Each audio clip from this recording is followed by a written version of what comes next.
Welcome to some very famous people you've never really heard of. Bite-sized biographies of the famous, the infamous, and the quirky in less than an hour.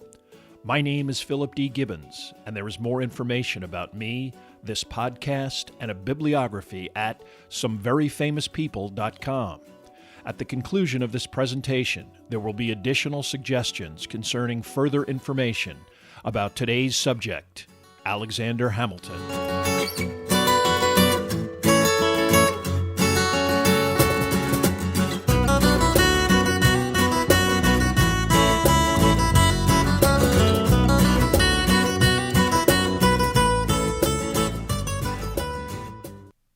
Now let's get started with our story about Alexander Hamilton. It is not surprising that the life of Alexander Hamilton has become a popular culture sensation. Born illegitimately, orphaned at a young age, Hamilton emigrated to the U.S. and benefited from wealthy connections who ensured that he received an excellent education. A hero of the American Revolution, Hamilton's influence on U.S. government finance, foreign relations, and politics reverberated profoundly.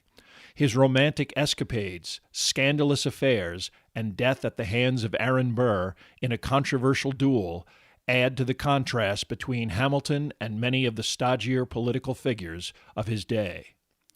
The circumstances surrounding the birth of Alexander Hamilton are complicated, and even when he was born is a matter of dispute. His mother, Rachel Fawcett, was of British and French descent. His father, James Hamilton, was a Scot.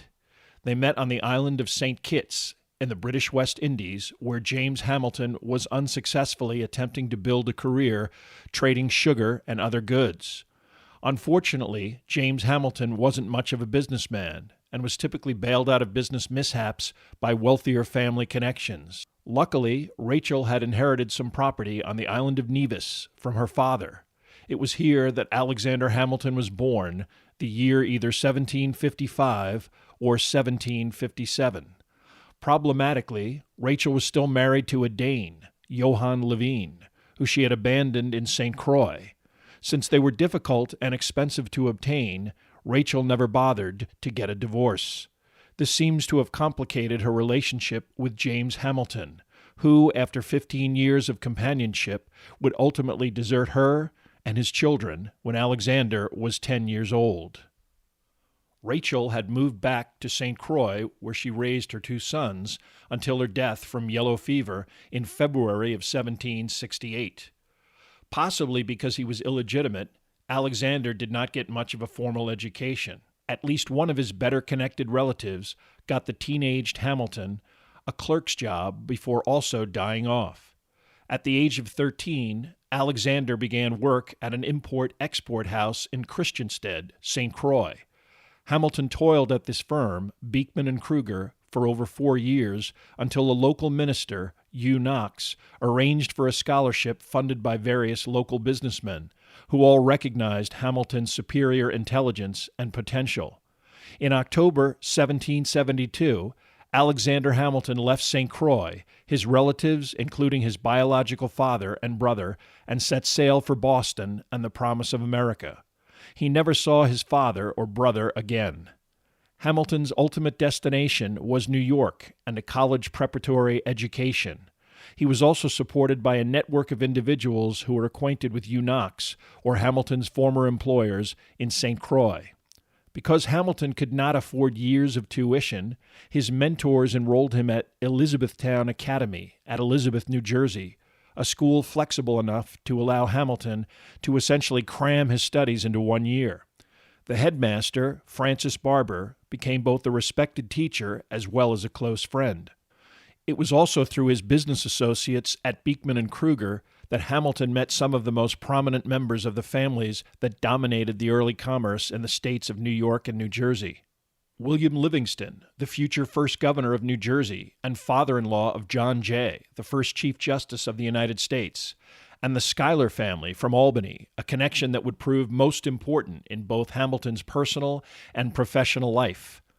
Hamilton actually lived at Liberty Hall, the 120-acre home of William Livingston, At a young age, Hamilton was exposed to the type of landed gentry that would instigate the economic and political future of the United States.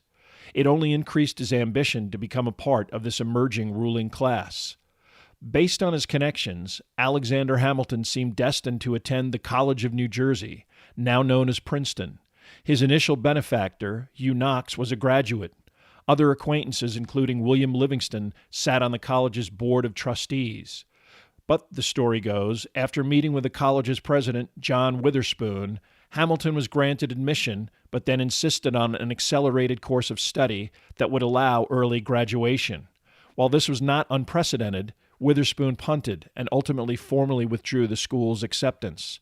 Hamilton wound up instead at King's College, present-day Columbia University, a school far less politically radical than Princeton and religiously Anglican as opposed to the Presbyterians in southern New Jersey. Undoubtedly, Hamilton's presence in New York, as opposed to a rural backwater, exposed him personally to both events and individuals that gave him a front-row seat for the coming political conflict. Among King's College's hierarchy, Hamilton quickly ingratiated himself with the school president, Miles Cooper, who approved Hamilton's accelerated course of study. He became an undergraduate in the fall of 1773. Amidst Hamilton's singular focus on academics, political events swirled throughout the colonies that affected both the city and the region. In December of 1773, a Boston mob organized by Sam Adams and the Sons of Liberty threw hundreds of chests of the British East India Company's tea into Boston Harbor. In New York, the British did not even attempt to offload their cargo of tea because of threats from the New York chapter of the Sons of Liberty to do the same thing. While it is believed that Hamilton took part in organized demonstrations with his friend Hercules Mulligan, he had to be discreet about such participation, as any association with such behavior would certainly cost him his scholarship at King's College. He most likely concentrated on political writing and theory, a practice that could be carried out anonymously. The situation in the colonies only grew more tense when the British government punished Boston by shutting down its port until the East India Company was repaid for its ruined tea. Colonial opposition coalesced around the First Continental Congress, held in Philadelphia in September and October of 1774. The delegates from 12 of the 13 colonies, Georgia abstained, focused on implementing a boycott and organizing a Second Continental Congress in the event that Britain continued its harsh rule. The British government ignored colonial demands, and the situation became more inflamed. Hamilton continued publishing anonymously, his perspective evolving into a belief that the British could not impose legal governance without local democratic agreement, a radical argument in its day. Inevitably, armed conflict broke out in Boston in April of 1775. Upon hearing of this development, Hamilton enthusiastically joined an armed militia. In late April, organized opposition took control of New York City and deposed the British-appointed local government. Most of the Loyalist population fled the city itself, waiting for an inevitable British military response from the comfort of the rural surroundings. In May, Miles Cooper, an unabashed Tory, fled his post at King's College, only minutes before an angry mob tried to seize him. Hamilton actually aided in Cooper's escape, reasoning that harming or even lynching such an individual would only reflect poorly on the revolutionary movement. Cooper sought protection on a British warship and left soon after, never to return to the colonies. While Hamilton espoused radical political beliefs in writing, he disliked the activities of the Sons of Liberty, who routinely rounded up those they considered loyalists and subjected them to such humiliating practices as tar and feathering. It gave Hamilton a lifelong disdain for the behavior of a mob, a perspective that shaped his political outlook.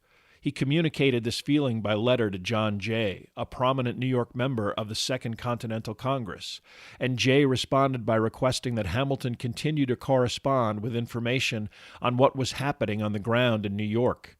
Jay was a powerful ally and respected member of the Patriot movement. Besides providing intelligence to Jay and the Continental Congress, Hamilton would soon become directly involved in colonial military affairs. In August of 1775, Hamilton took part in a militia attempt to seize cannon from the battery that protected British Fort George. Hamilton, with Hercules Mulligan and others, succeeded in liberating 21 of 24 guns. When New York's colonial government ordered that an artillery company be formed to prepare for an inevitable British attack on the territory, Hamilton used his connections to be named Captain Hamilton of the Provincial Company of Artillery. With this appointment, Hamilton, at age 21, was now formally involved in the military effort of the American Revolution. He left King's College and would never return or graduate. He had much more important career objectives. Although Hamilton was offered staff positions with other colonial generals, he declined, reasoning that he could have more influence commanding his own unit. He made the unprecedented decision of promoting an enlisted man into the rank of lieutenant, a decision that contradicted the European practice of populating the officer corps with well-connected gentry. Unlike most of the aristocratic politicians who were in the forefront of the American Revolution, Hamilton was illegitimate and an immigrant who would not be intimidated or concerned about social status influencing a revolution. Hamilton's flexibility already required that he bring resourcefulness to his position. Because of a British ban on the manufacture of iron, the only weapons Hamilton could obtain would be guns seized from British forts or from ships. Although there was a 1775 American invasion of Canada, this effort was a failure, and most of the early hostilities centered around the city of Boston and its British occupation. In March of 1776, British troops abruptly abandoned the city entirely, not wanting to repeat the costly lesson of the Battle of Bunker Hill.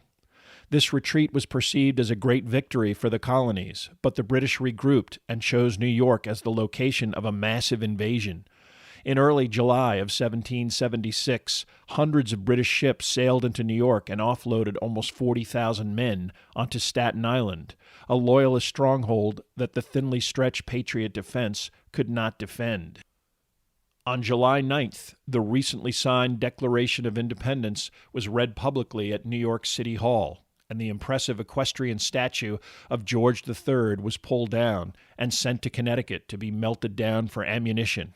George Washington eventually brought his troops south from New England and began to prepare for an inevitable attack by the British. Hamilton situated his company on the highest ground on Manhattan Island and constructed fortifications for a defensive battery. But instead of Manhattan, the British landed troops on Long Island on August 27, 1776, and succeeded in inflicting defeat on a disorganized American defense. They followed up with another attack on Manhattan on September 16th, which caused Washington to order a complete evacuation of the city. Hamilton barely escaped and proceeded to the new American lines at Harlem Heights. Here he met George Washington for the first time. Although Washington successfully repelled the British advance and steadied at the Harlem Heights, ultimately he again decided to retreat to the village of White Plains. The British would again advance and involve Hamilton and his artillery company in their first meaningful participation in the conflict. Dug in against a full-scale assault by British troops, the American line held until eventually giving way in an organized retreat. Washington then ordered a withdrawal across the Hudson River to New Jersey. While the Americans were fortunate to escape complete destruction at the hands of the British, it was a depressed Continental Army that made its way to the western side of the Hudson. Defeating the massive British contingent of well-equipped, experienced soldiers with a smaller, inexperienced unit seemed impossible. The British consolidated their control over the colony of New York, forcing the surrender of Fort Washington and Fort Lee. British attempts to completely destroy the rebel army continued across the state of New Jersey. On November 29th, Hamilton was able to provide artillery cover at the Raritan River, allowing Washington to again escape toward Princeton and southern New Jersey. This skillful tactic caught the attention of Washington personally. Even so, this action was to be repeated at the Delaware as the British chased the Patriots out of another state. With the weather turning severe, British Commander Howe ordered Hessian mercenaries to headquarter at Trenton. Most British troops would return to the relative comfort of New York. With many enlistments scheduled to run out on December 31st, Washington knew that he needed to do something dramatic to stop a relentless tide of demoralization. Although it only involved a total of less than 4,000 men and less than 25 artillery pieces, the Battle of Trenton is revered as one of the most important moments in U.S. military history. On Christmas night, 1776, George Washington ordered approximately 2,000 troops to begin crossing the Delaware River near Trenton, New Jersey.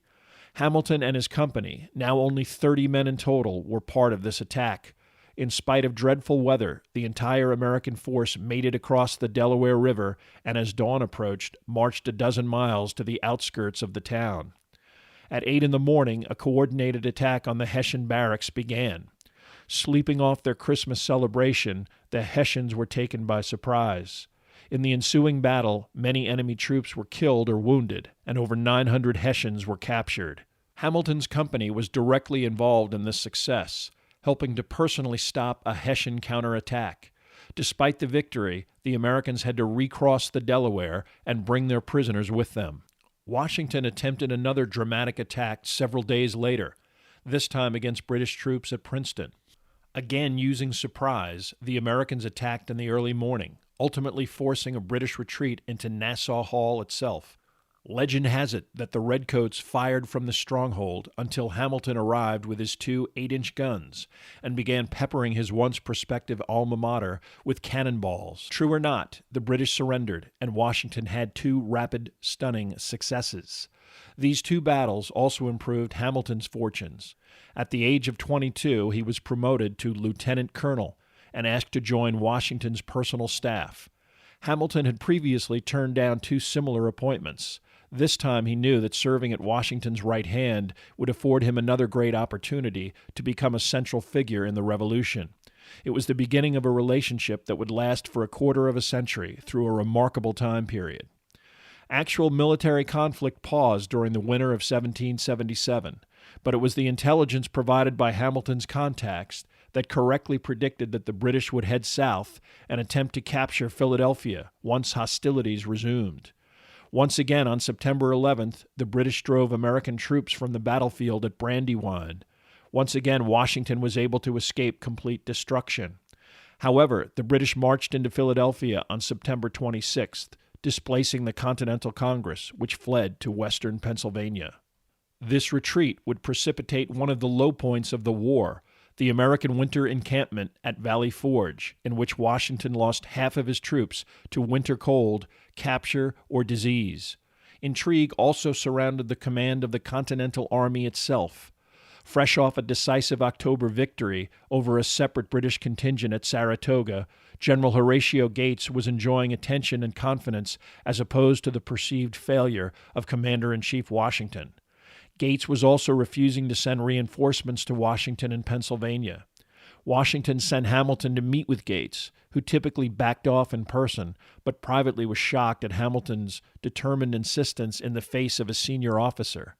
Gates' backbiting would ultimately cause the deterioration of his relationship with both Washington and Congress, and historical speculation that he conspired to take Washington's place. Gates subsequently apologized to Washington and was reassigned. Hamilton fell seriously ill during this mission and did not return to Valley Forge until January. Two other developments occurred during the bleak winter of 1777-78. The first was the arrival of Friedrich von Steuben, an officer officially recommended from Europe by Benjamin Franklin. Von Steuben was not the Prussian lieutenant general that he was alleged to be, but he did impose fundamental military organization that greatly improved the disorganized colonial effort.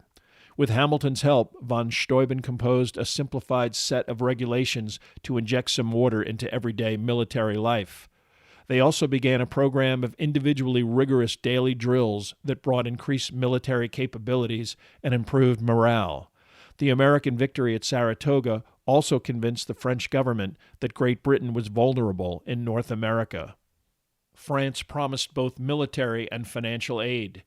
With the surprising British decision to abandon the captured city of Philadelphia in June of 1778, Washington sensed an opportunity when the British under Sir Henry Clinton began an overland march north to New York City.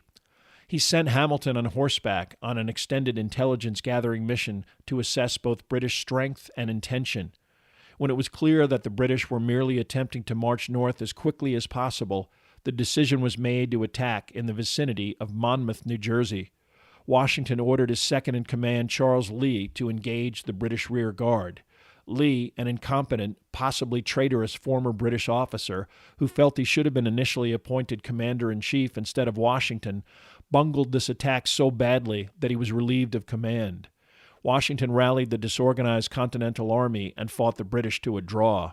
That night, Clinton ordered his troops to continue the retreat rather than to re-engage. Hamilton had been quite visible during the battle, also helping to organize hastily retreating troops for a counterattack. His day ended when he collapsed in the 100-degree heat. His horse shot out from under him. Hamilton would also testify at the subsequent court-martial of Charles Lee, who would be suspended for a year.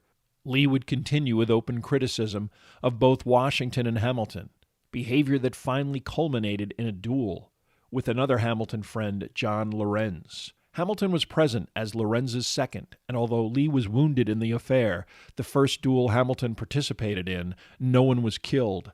Lee never served in the Continental Army again. With the British bottled up in New York, Hamilton would spend most of the rest of 1778 through 1780 in New Jersey as essentially Washington's senior administrative aide. Not until December 1779, when the British sailed south and began a siege of Charleston, South Carolina. Although Hamilton's professional life remained uneventful, it was during this time period that he became involved with the woman that he would marry, Elizabeth Schuyler, the second daughter of General Philip Schuyler, a wealthy land and business owner from the Hudson Valley. Hamilton would amuse himself for much of 1780 courting his future wife with romantic letters and occasional social outings. However, in September of 1780, Hamilton would become personally involved in a far more serious matter that almost jeopardized the American Revolution itself. That summer, Benedict Arnold had been placed in command of the American garrison at West Point. This was meant to soothe Arnold's bitterness over a recent court-martial, as well as repeated lack of promotion or recognition. Unfortunately, Arnold was secretly negotiating with the British to betray the fort as well as engineer the capture of Washington and his entire staff. On September 25th, Washington was scheduled to meet with Arnold at West Point for a formal inspection. The commander-in-chief would be returning from Hartford after a conference with the French Comte de Rochambeau. His retinue would include the Marquis de Lafayette, Hamilton, and another Patriot general, Henry Knox. But Washington took longer than expected and ordered Hamilton and another aide to proceed to Arnold's home and headquarters for their morning meeting. Literally during breakfast, a messenger arrived with a note to Arnold that a British spy named, quote, John Anderson, unquote, had been arrested in northern New Jersey with maps and information about the fortifications at West Point. Arnold knew that Anderson was actually the British head of intelligence, the well-known John Andre, who had been given the documents only days earlier by Arnold himself. Benedict Arnold realized that it was only a matter of hours before his betrayal would be discovered. He ran upstairs, said goodbye to his young wife, Peggy Shippen Arnold, and hurriedly ran to the barge meant to convey the party to West Point.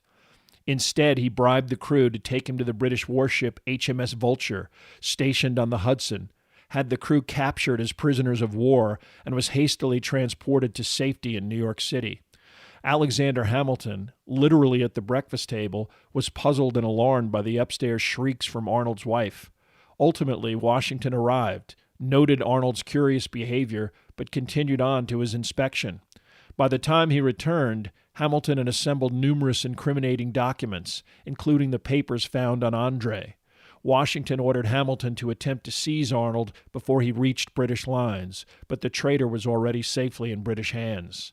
Ultimately, Peggy Shippen and her young infant would be allowed to return to Philadelphia and a reunion with her husband.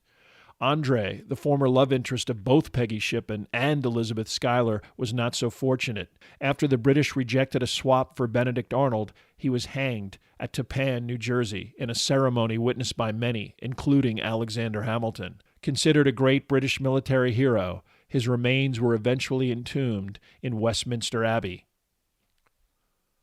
In November 1780, Hamilton would be granted leave to head north to marry Elizabeth Schuyler. The wedding would occur at the spectacular Albany, New York home of Philip Schuyler on December 14, 1780. Hamilton would return to headquarters, having discussed future plans with his father-in-law and determined to achieve glory on the battlefield before the war ended. His frustration with his desktop in consequence, and the inability to receive a battlefield or diplomatic assignment boiled over when, in mid-February, a disagreement with Washington erupted into Hamilton quitting his position. But because Hamilton was the only current Washington aide that spoke and wrote French, he was persuaded to stay until a replacement could be found. Although Hamilton would have to threaten to resign his commission from the Army, eventually he was given command of a battalion of New York infantry and ordered south. By the end of September 1781, he was in the vanguard of troops attempting to trap Lord Cornwallis's force at Yorktown. 17,000 men, 7,500 of them French, confronted 7,000 British troops dug in fortifications around what was to have been a deep-water port constructed to expand the British southern campaign.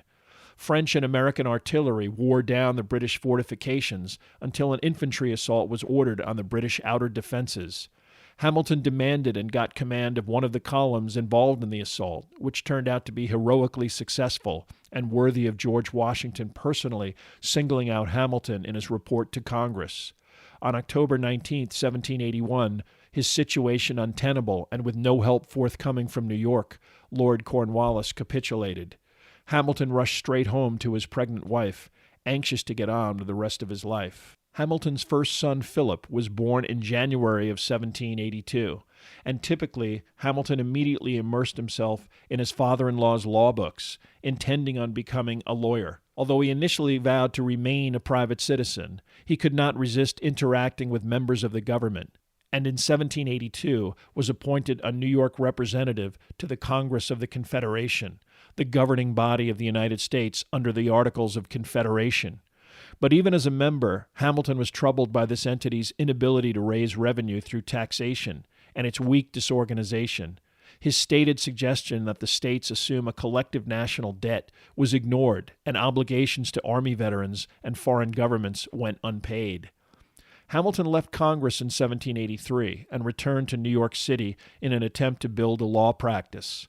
Hamilton was at the forefront of early legal attempts to ban slavery in the state of New York, efforts that would officially fail until well into the 19th century. He also took on Loyalist clients and demanded that the state and local officials abide by the Treaty of Paris ending the Revolutionary War, which specifically stated that confiscated Loyalist property be returned and further confiscation of property be banned. Very quickly, Hamilton became the most prominent attorney in New York City. The failure of the states to unify under one autonomous entity had disastrous economic effects on the new nation. Without any real economic structure, commerce was limited. Great Britain closed off many former trading vehicles, especially in the Caribbean, and Loyalists, frightened of retaliation and economic penalties, fled to Europe, especially from New York. The relatively peaceful demands from veterans were replaced by farmers fomenting armed rebellion against the states. The brief but virulent Shays Rebellion in Massachusetts and a similar incident in Pennsylvania underlined the economic desperation of those about to be evicted from their land, unable to acquire credit for even basic necessities. In a letter written during this time period, after personally reviewing some of his real estate holdings and unsuccessfully attempting to collect rents, Washington wrote to Madison, "We are vast verging to anarchy and confusion." It was amidst this chaos that the Constitutional Convention was convened in Philadelphia on May 25, 1787. Hamilton was one of 3 New York delegates. The other 2 were political allies of New York Governor George Clinton, by now a bitter rival of Hamilton, over, among other things, the issue of taxation. Hamilton initially bided his time, but eventually spoke for 6 hours, offering various proposals that would eventually be adopted in some form. While he initially called for a chief executive that would serve for life and a legislative body that appeared much like Britain's Parliament, after much debate and compromise, Hamilton's ideas were incorporated into the framework of American government. In an attempt to sabotage the convention, the 2 Clinton delegates left Philadelphia. Hamilton remained, and when the Constitution was finally agreed upon in September, he would be the only New Yorker to sign it. Despite misgivings, Hamilton returned to New York State and involved himself in the process of constitutional ratification. Attacked in print by George Clinton, Hamilton contacted John Jay and James Madison and proposed that they write a regular series of essays in favor of ratification. Illness forced Jay out after 4 articles. Madison contributed 26, and Hamilton composed 51. The essays were to be published in 3 New York newspapers, but also reprinted in other papers and additionally compiled in cheap pamphlet editions to distribute in any state where ratification was at issue. Writing anonymously, Hamilton, as well as Madison's work, probably had a negligible effect on the ratification process, especially in New York, but the Federalist Papers have served as a record of the constitutional framers' mindset and intent. Ultimately, despite bitter opposition from the more rural parts of the state, New York became the 11th Assembly to ratify the Constitution, chiefly because 9 states had already provided the necessary 2/3 majority that effectively isolated New York if it refused to go along. Hamilton had been a great supporter of the new Constitution. Next, he would attempt to influence the election of the chief executive. He convinced a reluctant George Washington to serve if elected, and he maneuvered behind the scenes to damage the candidacy of George Clinton and John Adams. Electors would be chosen individually by the states, some by popular vote and some by state legislature. Once Washington publicly indicated a willingness to serve, his election was a foregone conclusion. The only drama the selection of a vice president, who until 1804 was selected by the candidate who received the second most electoral votes for president. Washington became the only U.S. president elected by a unanimous group of electors. John Adams of Massachusetts was elected vice president. But because they had been so consequential in getting Washington elected, Hamilton and Madison helped the new chief executive pick his cabinet with 0 input from Adams. John Jay, a Hamilton ally, became the Chief Justice. Thomas Jefferson, Madison's closest political ally, became the Secretary of State. Hamilton, despite a growing family and a desire to get back to his law practice, ultimately became the first Secretary of the Treasury. Madison, who was intent on becoming a senator from Virginia, was blocked by anti-ratification zealot Patrick Henry, who opposed his election by the Virginia legislature. Instead, Madison wound up in the U.S. Congress. Hamilton would become the new president's most trusted advisor. Historical rumors have always swirled about the relationship between Alexander Hamilton and his sister-in-law, Angelica Schuyler Church. Angelica was trapped in a loveless marriage with a husband who fled the colonies over a duel, made a fortune in Britain during the Revolution, and decided to stay and serve in Parliament. His wife was much more sophisticated and worldly than her younger sister, Elizabeth, who hated New York and spent as much time as possible with domestic pursuits and having additional children. Elizabeth chose to spend as much time as possible upstate, even if that meant time away from her husband. During the summer of 1789, Hamilton would pick up his sister-in-law's expenses when she came to New York without her husband or children, even moving her out of his own residence and into her own apartment. While his wife spent the summer in Albany, Hamilton stayed behind, helping to get the new government off of the ground. Whether or not his relationship during this time period with his sister-in-law ever turned physical depends on who you ask. On September 11, 1789, Hamilton was officially appointed the Secretary of the Treasury, the largest of the new government departments. Most of his employees were customs tax collectors, the initial vehicle by which Hamilton hoped to eradicate the government debt. Hamilton was asked by President Washington to design a federal financial system and submit it to Congress in approximately 100 days. Although it would require compromise involving the permanent location of the federal capital to a spot along the Potomac River between Maryland and Virginia, Hamilton was able to get Congress to adopt his plan for funding the national debt, essentially having the federal government assume all of the state's war debts. Hamilton moved to the interim capital, Philadelphia, having incurred more enemies in New York City who felt betrayed by the relocation of the national capital. By contrast to the filth and disorder of New York, Philadelphia was the most prosperous and largest American city, and its cleanliness and lifestyle reflected this. In Philadelphia, Hamilton set about the formation of a national bank, the Bank of the United States. He would draw on his own experience, having formed the Bank of New York 6 years earlier. But Hamilton was opposed by others in government, namely Jefferson and Madison, who felt that this was a dangerous expansion of federal power, and that nothing in the Constitution explicitly allowed for such a formation of such a financial entity. Thus began the first of many constitutional discussions of the implied powers of the federal government and the concept that the federal government had the right to, quote, make all laws which shall be necessary and proper, unquote, to implement the powers inherently granted in the document. Jefferson, by contrast, proposed the concept of strict construction, that is, that all powers not specifically enumerated in the Constitution would be reserved to the states, a concept ultimately spelled out in the soon-to-be-adopted 10th Amendment. In this particular political disagreement, the issue was settled by George Washington, who, after consulting with his cabinet and other influential members of the government, decided to sign the bank bill into law. Washington felt that if he repudiated the bank bill, he would essentially be giving Hamilton a personal rebuke that would cause his Treasury Secretary's resignation. The establishment of a national bank also led to the establishment of another Hamilton objective, the U.S. Mint. The Mint Act passed in 1792 and established the silver dollar as legal tender and the main unit of American currency. Based on the disastrous results involving the issuing of paper money during the American Revolution, it would not be until the middle of the 19th century that the U.S. government issued paper currency. While briefly able to work together on this issue, Hamilton and Jefferson clearly had a fundamental philosophical conflict. Hamilton was continually and vociferously enthusiastic about closer ties to Great Britain. Jefferson and Madison were opposed.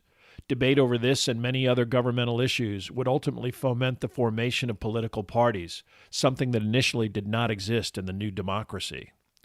1792 also brought about events that would impact Hamilton negatively. His former Assistant Secretary to the Treasury, William Duer, conspired in a large-scale scheme in New York to speculate on U.S. government securities issued by the Bank of the United States. When this scheme collapsed, prices of securities plummeted, affecting investors across the country and threatening to cause a widespread financial collapse. Hamilton intervened through the Bank of New York to buy securities and prop up the financial markets, and ultimately the panic was contained to the New York market. But this incident would allow Madison and Jefferson to attack Hamilton in Congress and force votes of confidence that, while unsuccessful, forced a split in government along partisan lines. Hamilton's faction would be recognized as the Federalists, resembling something like today's Republicans. Madison and Jefferson's adherents would be called the Democratic Republicans, today's Democrats. In November of 1792, Hamilton would be ensnared by behavior initiated the previous summer. While investigating the criminal behavior of two men involved in financial fraud against the U.S. Treasury, the Treasury Comptroller had these two men, James Reynolds and Jacob Clingman, arrested.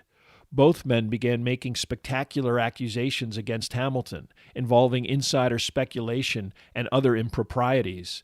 The charges were serious enough that three lawmakers, Frederick Muhlenberg, Abraham Venable, and James Monroe, decided to confront Hamilton before they went public with such sensational charges.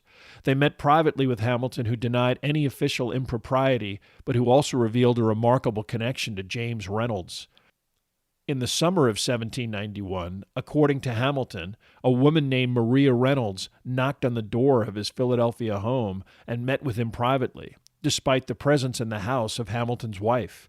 She recounted a terrible tale of mistreatment at the hands of her husband, claimed she was abandoned and utterly destitute, and pleaded with Hamilton for financial help for her and her young daughter. That very evening, Hamilton walked over to Maria's residence and handed cash to the 23-year-old, and impulsively began a physical relationship that would last for 2 years. Maria Reynolds would eventually divorce her husband, but in the meantime, her husband would blackmail Hamilton and demand a position at the U.S. Treasury. When Hamilton presented letters from Maria and described the true nature of his relationship with James Reynolds, Muhlenberg and Venable quickly decided that this was a personal matter and not financial malfeasance, and they were practically apologetic. James Monroe, a close political ally of Jefferson, was not so sympathetic. He was noncommittal and seemed quite comfortable in discussing the matter in detail. Although all three men promised not to subsequently discuss the affair, and the scandal was not revealed publicly at that time, Both Jefferson and Madison quickly became aware of Hamilton's indiscretion, and Monroe kept copies of all documents he obtained during this interaction. It is quite possible that Hamilton realized that such damaging information would surface if he ever chose to pursue the presidency, perhaps the reason that when Washington chose not to seek a third term, Hamilton did not run against John Adams. For the moment, Hamilton escaped scrutiny over the Reynolds affair, but he spent part of 1793 fighting attempts by members of Congress to impeach him for other impropriety.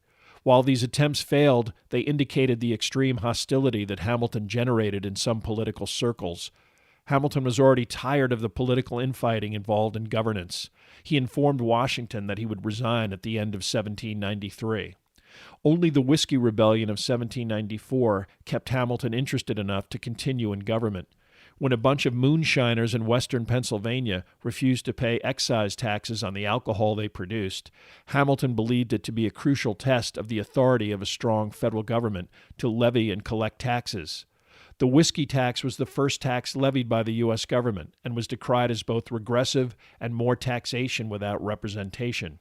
When events deteriorated into thousands of armed western Pennsylvania citizens calling for secession from the United States, Hamilton saw the affair as a perfect opportunity to crush local resistance to federal taxation.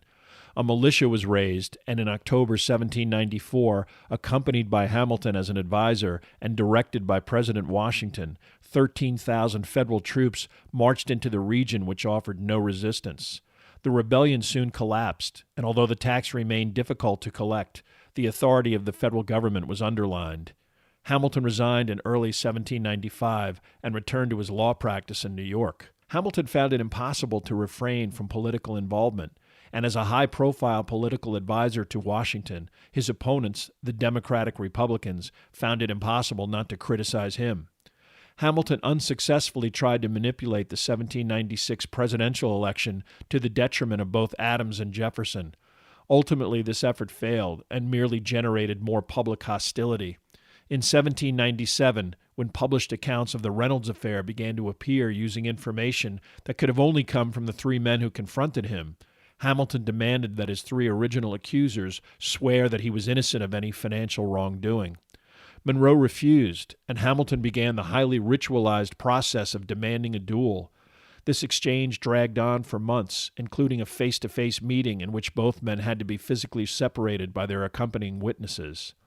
The blustering continued in writing, especially after Hamilton decided to publish a pamphlet that admitted his adultery but contradicted any charges of illegal speculation at the Department of the Treasury. Monroe wasn't sure how to proceed, but close friends told him to move on. With the end of the year, relations with France were deteriorating badly, and perhaps Hamilton saw an opportunity to re-enter politics on a national scale. A duel, even if he prevailed, might prevent such an opportunity. The duel never happened, but whether Hamilton realized it or not, his revelations about the Reynolds affair essentially ended his elective political career. In 1798, the U.S. became involved in a dispute with France over the repayment of debt incurred during the rule of French King Louis XVI. As France had undergone regime change via the French Revolution, it became the policy of the U.S. government to stop repaying loans to a different government. The French responded by raiding American shipping and snubbing American negotiators in what became known as the XYZ affair, a political event that inflamed Americans and brought forth demands for a formal declaration of war from Federalists. Jefferson and the Democratic Republicans were partial to France, so the entire dispute became an issue with partisan political overtones. Armed fighting between the two countries' navies, dubbed the Quasi-War, broke out in the Caribbean, and congressional demands to mobilize a standing army led to the inevitable request to George Washington to supervise. He agreed, but only with the stipulation that Hamilton be named a major general and realistically take charge of the effort. A more serious conflict was avoided in 1800 when the U.S. and Napoleon Bonaparte negotiated a settlement. With the death of Washington in 1799, Hamilton lost his great political benefactor. He also could only be a spectator for the political drama of the presidential election of 1800. Federalist President Adams ran for re-election against Democratic-Republican Vice President Thomas Jefferson. Jefferson defeated Adams, but under the prevailing rules, the individual who received the most electoral votes would be president. The individual who received the second number of electoral votes for president would be vice president. Each elector had 2 votes for president. According to a plan worked out in advance, one elector was supposed to vote for another candidate rather than Democratic-Republican vice presidential candidate Aaron Burr. But instead, both candidates received the same number of electoral votes, 73. In the event of a tie, the election would have to be decided by the House of Representatives. In the general election, Hamilton played the role of a spoiler. He intrigued against John Adams, even though Adams was a Federalist, by supporting Adams's running mate, Charles Pinckney. Hamilton and Adams had developed a serious hostility, mostly due to Hamilton's relationship with Washington, which Adams deeply resented. Logically, Hamilton might have supported New Yorker Aaron Burr over his bitter rival Jefferson, but again, Hamilton openly intrigued in favor of Jefferson. He described the vice president as, quote, by far not so a dangerous man, unquote, as Burr.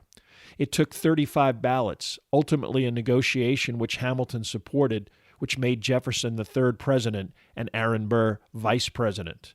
While personal enmity towards Burr was one explanation, it has been suggested that Hamilton was afraid that he might lose control over Federalists who found Burr, a Northeasterner, a reasonable individual capable of compromise.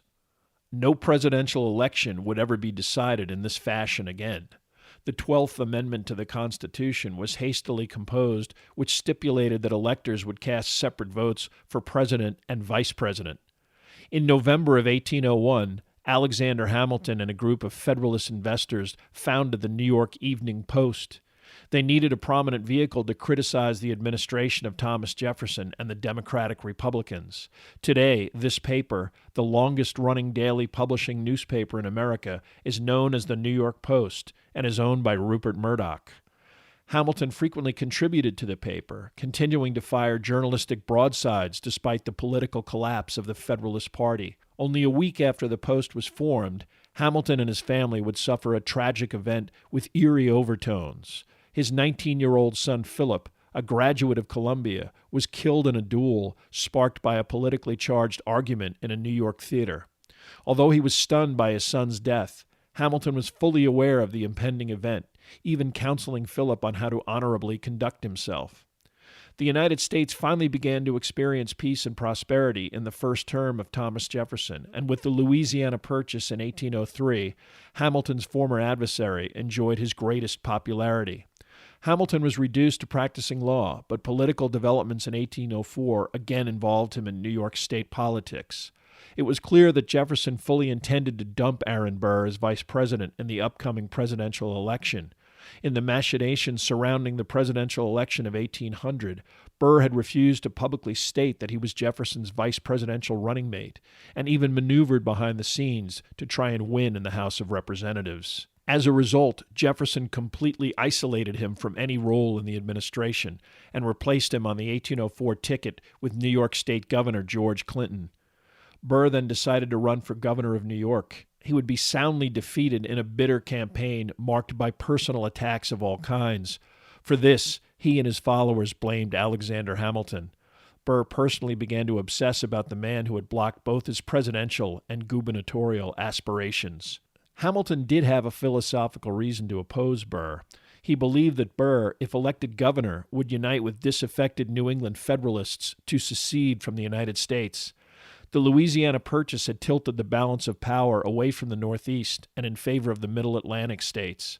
Western expansion would only diminish the region. Hamilton disliked the Jefferson faction, but destroying the federal government, which he had spent his political life constructing, was unacceptable. It was also clear that for Hamilton, his dislike of Burr was personal, and that he felt him to be more invested in his own career over the interest of the country and the government. Privately during the campaign, he had referred to Burr as, quote, dangerous, unquote. This insinuation made its way into print. Smarting from his political thrashing, Burr was spoiling for any excuse to confront Hamilton. In June of 1804, he sent Hamilton a letter setting in motion the preamble to a duel, essentially a demand for denial of the words attributed to him. This set off the predictable series of interactions that typically diffuse such a situation, but in this case only hardened the stubborn resolve of both men. they finally agreed to engage in a duel to settle this affair of honor. Hamilton did not inform his wife or his family of these developments. He did confide to some associates that he intended to follow the honorable course of firing his shot in the air as an affirmation that he was not a coward, but he was also not a murderer. This was the advice he had given his son, and he seemed to ignore the fatal results. Eventually, Hamilton agreed to a specific date, Wednesday, July 11th, 1804, to meet Aaron Burr. On Monday, he left his wife and some members of his family at their summer home, The Grange, in northern Manhattan, and proceeded to his townhouse on Cedar Street. Elizabeth Schuyler Hamilton still had no idea of the impending danger. Hamilton continued with a normal workday on Tuesday, drafting legal opinions, and very early on the morning of July 11th, he began to make preparations. To his wife, he left a letter and a hymn. With his surgeon, Dr. David Hosack, and his second, Nathaniel Pendleton, he left a Manhattan dock at 5 a.m. in a boat rowed by anonymous oarsmen and arranged by the seconds. Dueling was a crime that could result in a charge of murder. Even the pistols that would be used were carried in a leather pouch to provide deniability in any future investigation. The boat's destination was the dueling ground at Weehawken, New Jersey, a secluded ledge that provided privacy and a state that provided less prosecutorial zeal towards dueling. Burr and his second, William Van Ness, got there first, pushed up the narrow path from the beach, and began clearing debris from the small open space. Hamilton arrived at 7 a.m., left Dr. Hosack at the boat so as not to incriminate him, and proceeded up the path. He was at the same spot where his son had been mortally wounded. Hamilton and Burr followed the accepted custom of exchanging polite greetings. The seconds got on with the protocols of dueling.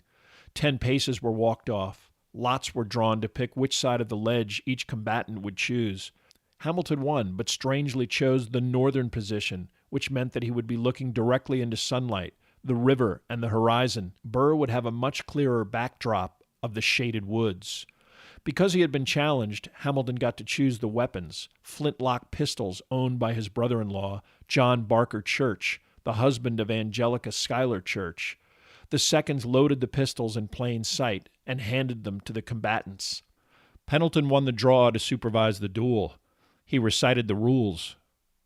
When he asked if both parties were ready, and if they answered in the affirmative, he would then say present.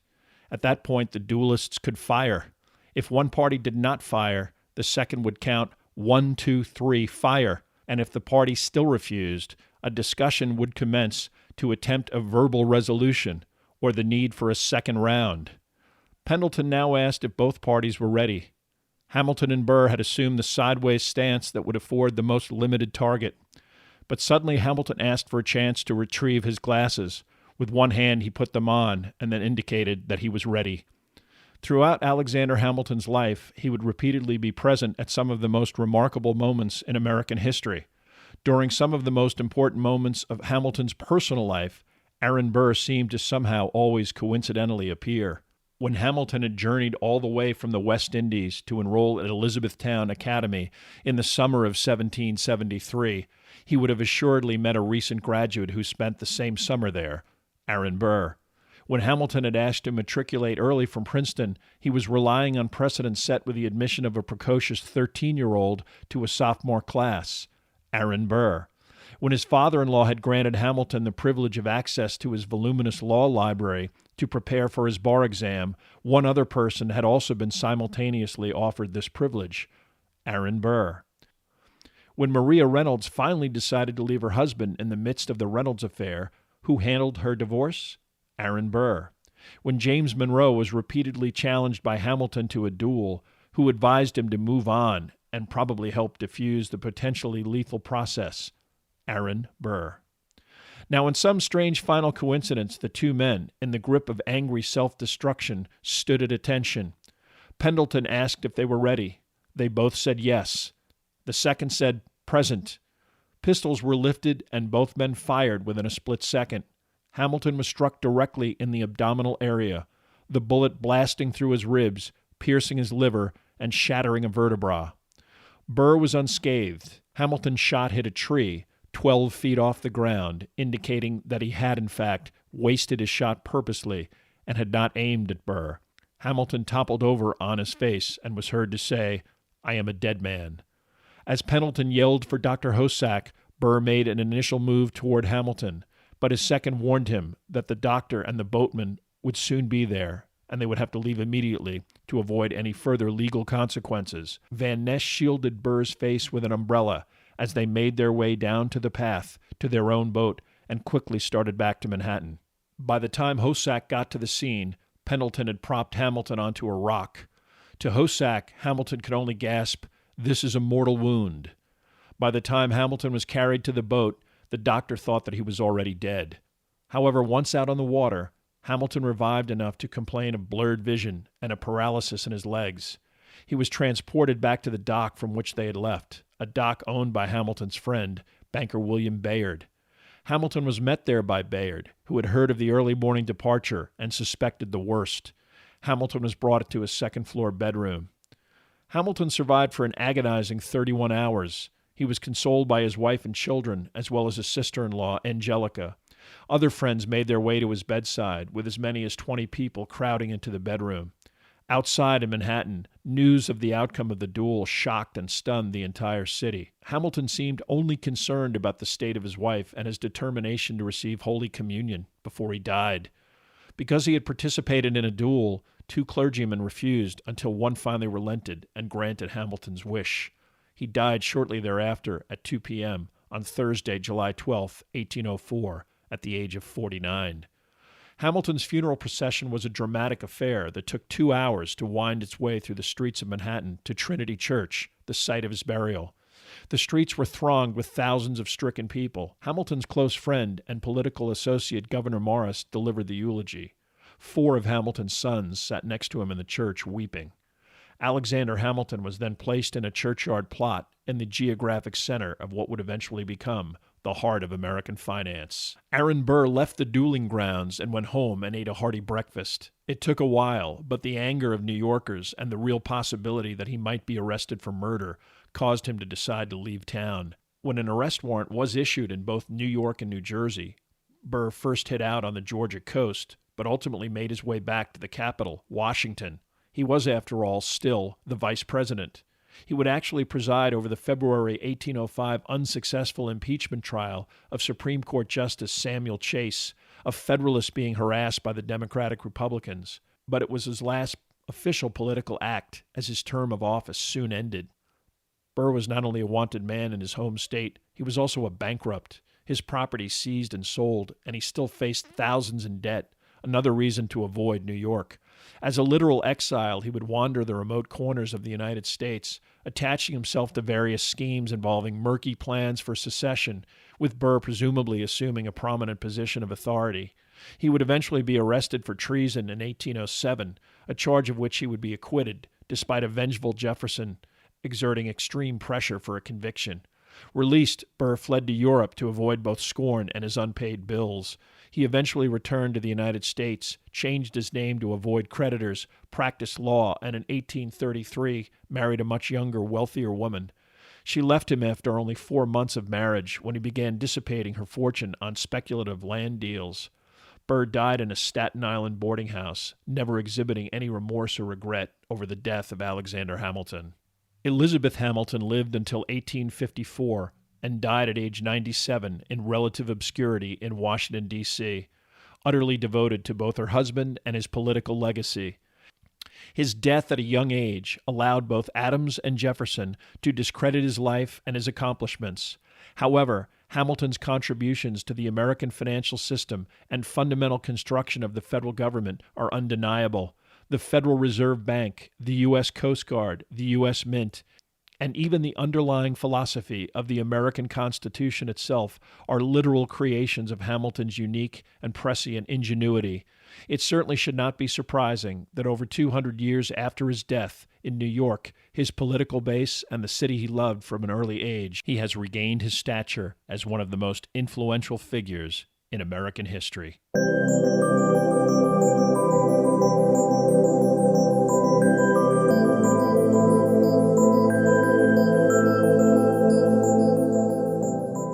Thank you for listening to this podcast about Alexander Hamilton.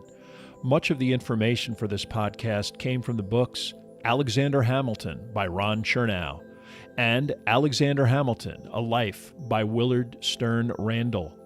There are also additional photographs, bibliographical and musical information at someveryfamouspeople.com. If you have enjoyed this presentation, please like us at our Facebook page, Some Very Famous People, and follow us on Twitter at Philip D. Gibbons. Also rate us on iTunes, and if you have the time, leave a brief review. A link is provided at the website.